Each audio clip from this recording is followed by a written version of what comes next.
You might have had gone through a health screening scare when you're younger. But I kept telling myself, hey, if it turns out to be cancer. So welcome to Fine by 365, your Health Matters podcast. Today we are joined by Melissa Mok of Master Financial Planner, and we'll be talking about the economics of prevention, why health screening is an investment. Melissa has helped over 450 clients in Singapore plan for their financial journey and their healthcare. So, Melissa, in Singapore, we know health screening is important and very highly encouraged. However, there are still many people who delay health screening. Why do you think this is so? I think a lot of people delay their health screenings because they feel fine. So in that sense, there's no urgency to get anything done for their case. And there's also that psychological barrier. Some people would prefer not to know, and they stay in that denial and that false sense of, hey, because I have nothing diagnosed, I have that assurance that I'm okay. But that's not really the case.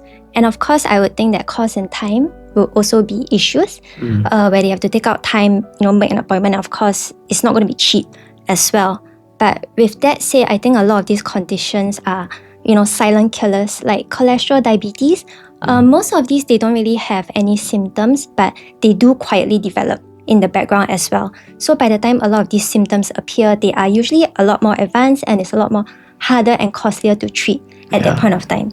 So I would say that preventive screening, it will help to reduce the uncertainty by catching all these issues early when they're still very manageable, not just medically, but also financially. And that's why I feel like screenings would be an investment in your own health. Oh, you mentioned a very important a key word here, which is investment. So usually people think of health screening as an expense or like a chore that you have to do like every year. But why do you use this word investment? Because for investments, right? Investments is where you put in your resources in today for ideally a long-term return. So in this case, that long-term return that we are talking about is your health. So screening, typically they cost maybe a couple of hundred. Maybe the more advanced one will cost a couple of maybe low thousands, depending on how comprehensive it is. But the whole idea is that if something is detected early, then the cost of treatment will be lower and you get so much better outcomes. Whereas for late detection, depending on the condition, then your treatment can maybe reach 6 figures in terms of cost. And beyond hospital bills, I think we are in this line, we know there's so many other things to think about. Apart from bills, there is the loss of income. There are so many lifestyle changes that we may have to expect to accommodate this illness or conditions. And how about things like caregiving needs? Do you have someone there to take care of you? And if you don't, is someone taking a step back from work, or are you hiring someone to do that caregiving job? Because again, we are not talking about something like a common flu or a fever as well. And of course, the emotional stress. So I would say prevention in terms of screening would give that long-term return of both financial stability as well as that family well-being. So that is your long-term return that we are talking about. So for yourself, do you have any numbers that can show us when it comes to like how the screening cost will be like, and also if you have to do a late stage treatment, how much it will cost? Yeah, I do have some numbers. These figures are publicly available as well on MOH website. So a very basic private screening, right? It would be in the range of probably 300 to 800. So this would comprise of things like your blood test, your urine test, most of the standardized tests lah. And something that's more comprehensive, they will include things like your ultrasounds, your ECG. All these can easily exceed $1,000. So in this case, if let's say I do a scan and I detect maybe early cancer, usually at that point, if it's early stage, the treatment is a lot more manageable. Maybe there's just a small procedure involved. Cost-wise, maybe 10 to 20K. But if it advances into late stage, then again, depending on the condition, you are expected to rack up maybe 6 figures in terms of treatment. So things like your chemo, targeted therapy, hospitalization costs as well. And again, like we mentioned just now, there's so many indirect impacts as well, like your time off work, reduced income. So something has to come in as well to cover that gap. So, broadly speaking, in terms of early detection, we are talking about a couple of $100 for that checkup versus massive financial and health uncertainty much later on. So I would say insurance is very important here as well, because insurance does come in to reduce that financial burden when we are in recovery. Definitely. I think if you if you wait until it's late stage and then you want to start doing the treatments, your risk also increases as well. Yeah. Other than the cost. So some people think that they are just well covered because they have a comprehensive insurance, so they are safe. They might think, hey, if I get sick, then since my bills are covered anyway, then what do I need to do this? Like, never mind lah, right? Yes. But as a financial advisor, what would you say to someone who think that insurance is good enough to substitute health screening? I think a lot of people have that misconception, but the thing about insurance is that insurance can only cushion the financial impact after something happens. But insurance isn't a magic tool, right? It's not going to stop something from happening also. It still happens. So I would say prevention and early detection is still the key because it helps to reduce the severity, the complexity, as well as things like your recovery time. So again, early court conditions, they are so much more manageable, both medically and financially. So it's not just about the money aspect as well. So insurance comes in to protect, give you that financial protection as well as that peace of mind so that someone who is unwell, they can really fully focus on the recovery and not worry so much about the cost. But then again, insurance cannot stop things from happening. Yes. Yeah. So I would say they will both work together. It's not really an either or. So I also heard that yourself, you might have had gone through a health screening scare when you're younger. Do you mind sharing with us what was it and overall, how did it change your perspective when it comes to health screening? Yeah, when I was in my 20s, I think most of us in our 20s, we don't bother with screening. Yes. Because like we mentioned just now, you would feel like there's no need to do it. I'm young, I'm healthy, why do I care? My trigger was when someone I knew was diagnosed with cancer. So I thought, oh, maybe this is my sign. So if you're hearing this, probably this is your sign to get checked as well. So for me, my screening result came that I had a lot of breast cysts, which is very common for females. But I think for my case, one of the cysts in particular appeared suspicious. So the doctor recommended that I do a biopsy. Back then, I was 26. So 26, having cancer was like, Definitely. It's, it'll make you think about life. It's like 26 years old, you're still so young. So that day, right, I know it sounds very dramatic, but I went home. I really opened my laptop. I looked at my insurance policies to say like, hey, if really I need to stop work. Because luckily, right, I'm this line, so I got all my basics done. I know that my bills are covered, but I really looked at was what I had sufficient, and then if I had to stop work, what happens to my family, because I do provide them a small allowance as well. So these are really very real thoughts when things can happen. Then of course you don't really have a choice, right? I had to go for the biopsy anyway. But I kept telling myself, hey, if it turns out to be cancer, again, I am young enough, I have a very good shot of recovery and to have a good life. So that was my thought process, but it was scary. The good news is that the cyst turned out to be benign, but I think the experience for me was a very big wake-up call as well. Again, because breast cancer is one of the most common female cancers, so I didn't want to take it for granted. So now, although it's been a couple of years since, I go for my scans, my ultrasounds every year religiously. It's not, I won't say cheap, but it's also not too expensive. Each time it's like 300-400, but I take it that I just go for that peace of mind. So if anything happens, I always tell myself, I catch it early, I get treated, I will be okay. So, thanks for sharing with us your this journey. I think it's really a good wake-up call that actually cancer can happen to anyone at any time. It doesn't matter your age or race or whatever. Really getting early health check is always very important. I have had my own personal scare, but of course it's not cancer lah. But but very common lah. What happened? Mine was go toilet. Then after that there was a little bit of blood.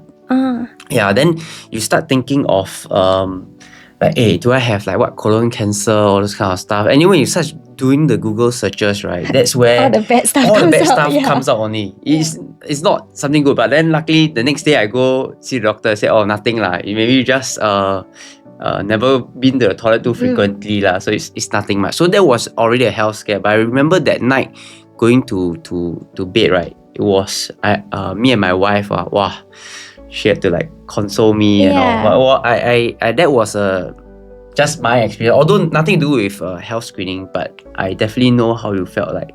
Especially yours was like a proper screening, and it said it was a polyps as well. I think, but it's good that you are very proactive. So there are so many people that I know that even if they find that something is off, they will try not to go for the health screening at all. They try to drag it as long as possible. So I think it's still good that you get that checked out. Like you say, like peace of mind also. Correct. I think that happens to a lot of the older generation. The older generation, they like to really delay. I don't know, maybe it's got to do with something like they pantang or they scared go to the doctor. Or it might be in denial that they think that over time they may just get better. However, I do think that there might be a change in perspective already when it comes to health screening, especially since even our government also encourages it a lot. So what kind of mindset shift do you think Singaporeans will need to make to move from being reactive to proactive?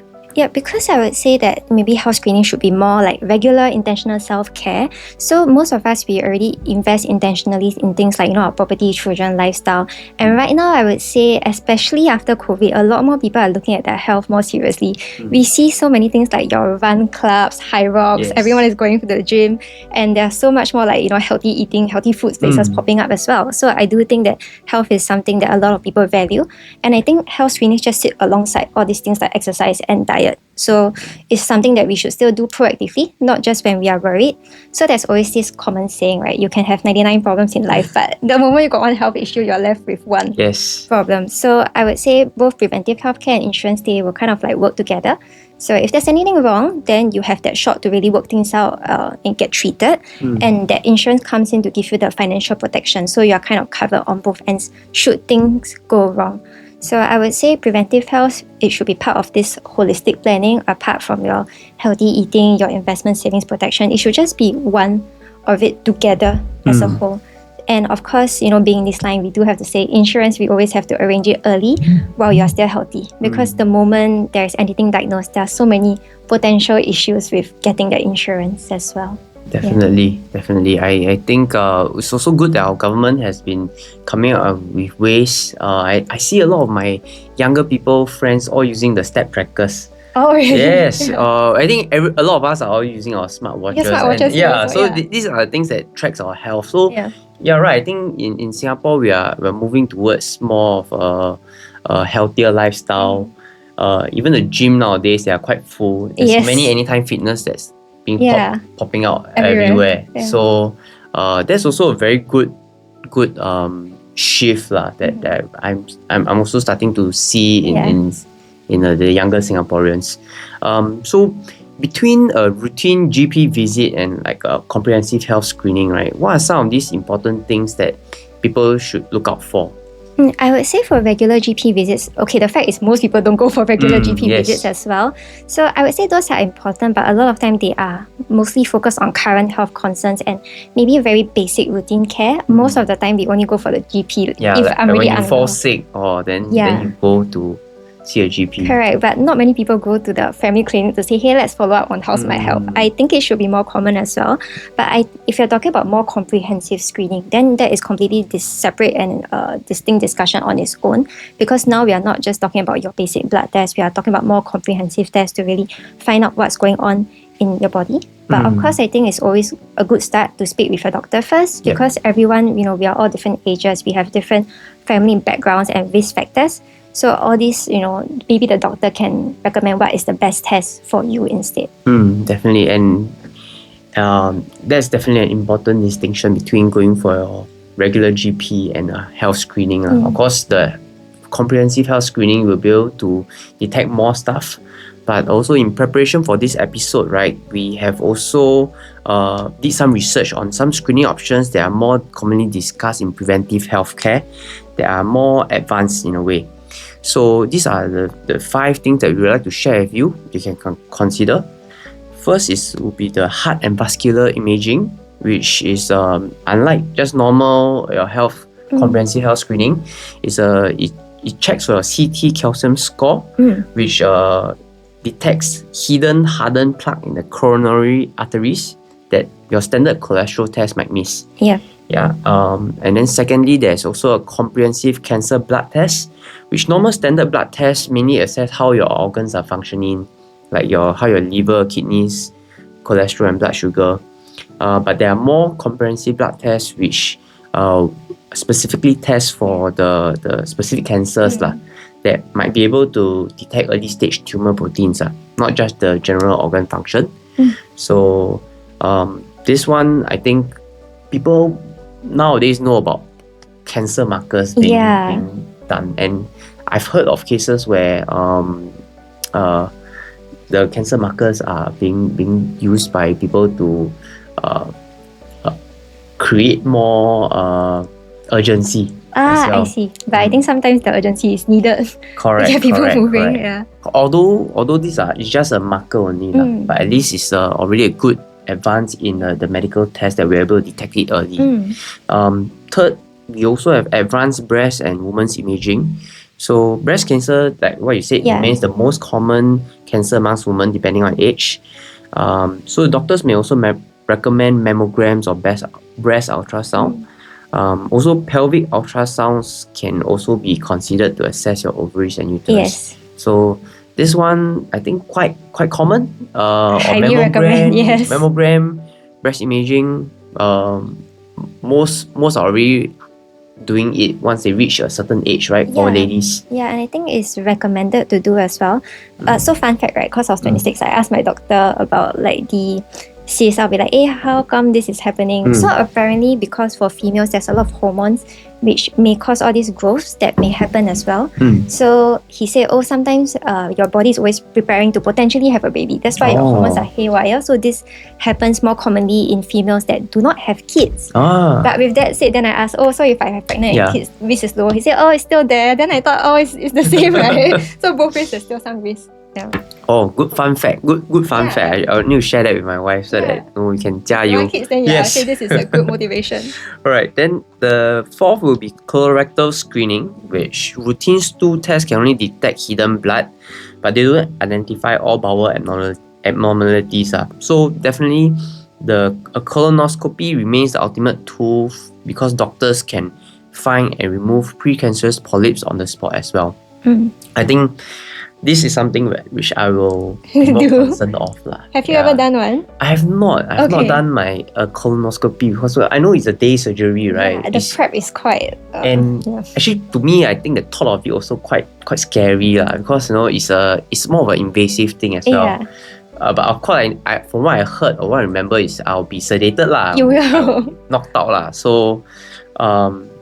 but yeah, probably I'll do the routine stool test first, then slowly move on. But I definitely need to consult my doctor. And also because of my current age as well, I'm 32 already. So I think this test would be something that I'm definitely going to look at as well. Okay, yeah. So lastly, comprehensive metabolic assessment, which is a normal fasting glucose test only your blood sugar at that point of time.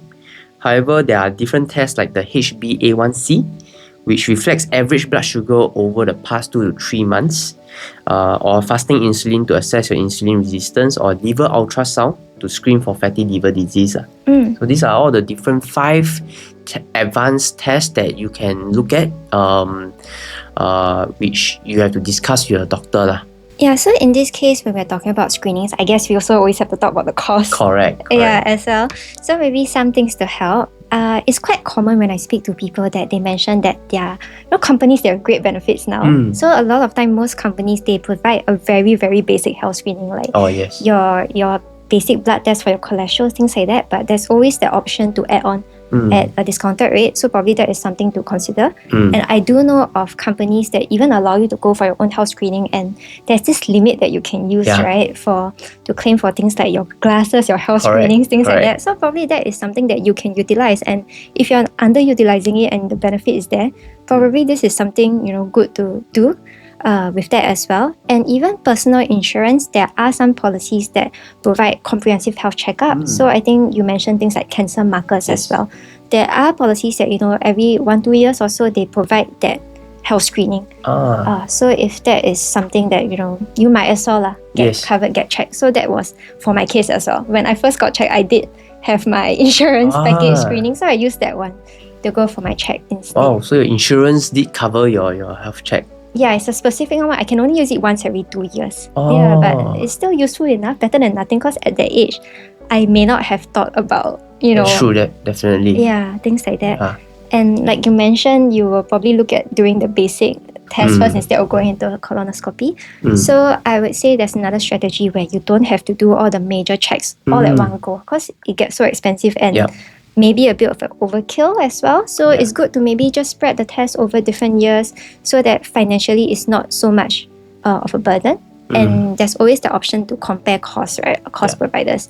My husband and his friends, it was quite interesting. A couple of months back, his friends actually asked him out and said, "Hey, let's all go to JB do health screening together." Wow. I was so confused. I was like, "Oh, that's how we are shifting in age, right?" So they said, yeah, so 3 of them went in, they did a full health screening back then as well, because I think cost-wise it would be more affordable. Definitely. But again, more time needed to travel in and get everything done. Yes. So that's another alternative. I totally can relate to that because I always go into JB like every week. Our neighbor provides very cheap fuel. Yeah, so now you have an alternative, more things to do. And I've heard of many people who go there to reduce their cost. I think this is quite a common thing, especially if you own a vehicle or it's convenient for you. And hey, anyway, like a comprehensive health screening in Singapore might cost, like one mentioned, $800,000. Right? Maybe in JB the numbers will be might be the same, but just in different currency. Yes, I saw the list that he did was very comprehensive. Yeah, so I've got friends asking me if I've got lobang in Malaysia. Hey, do I know anything? Because I'm also in this line. But I said I'm not a doctor, so I also ask around, and I've got recommendations as well. Okay. But hey, that's definitely a good option if you want to reduce some costs. Yeah, Melissa, as we wrap up today's episode, I want to speak directly to our listeners who haven't done a checkup in years because they feel fine. So what is your parting advice to our listeners? I would say start simple and definitely start early. Don't wait until you feel unwell, because at that point, the issues are already developing. So I did speak to a doctor as well, and they said by the time you do have symptoms, there's a lot of damage that's already been done. So in that case, if you do your screenings and you find something, you do have that chance to address it early. If everything turns out to be okay, you have a peace of mind. So it's either or. I think it's a win-win. Either you address it early or you feel that, hey, I'm okay. I will just be able to go on like this for another year before I do my next screening. So of course, the next thing is to review your insurance regularly, not only after something happens, because once a condition is diagnosed, it's so much harder to get full coverage. Sometimes when things happen, then people tend to get worried and say, oh no, do I have insurance? By then, it's usually too late. Yes. Yeah, and so I would say it comes down to consistency. So regularly check both your health and your financial protection to make sure that it's up to date and in line with your current stage of life. As well, every time there's a change in your stage of life, get it done. Or in fact, I would just say get it done regularly and periodically as well. And again, while you're still fine, don't take that chance. Get your insurance done, get your checkups all done as well. Yeah, I've heard of this saying that you don't buy insurance with just money, you buy it with your health. So definitely, that's why I encourage all my clients to get it young, all my friends also to get it young. And I think the mindset has been shifting to these young people, and we know that this is part of adulting as well. Yes. Yeah. So, Melissa, thank you for sharing your valuable insights today. I think today's discussion really highlights how prevention is not only just a healthcare decision, but also a financial one. So, to our listeners and viewers, please take into account Melissa's insights. That investing in your health today may protect both your future well-being and your financial stability tomorrow. So, thank you for tuning in to Fine by 365. Your Health Matters podcast. We'll see you in the next one to learn more about medical costs and financial planning and medical protection.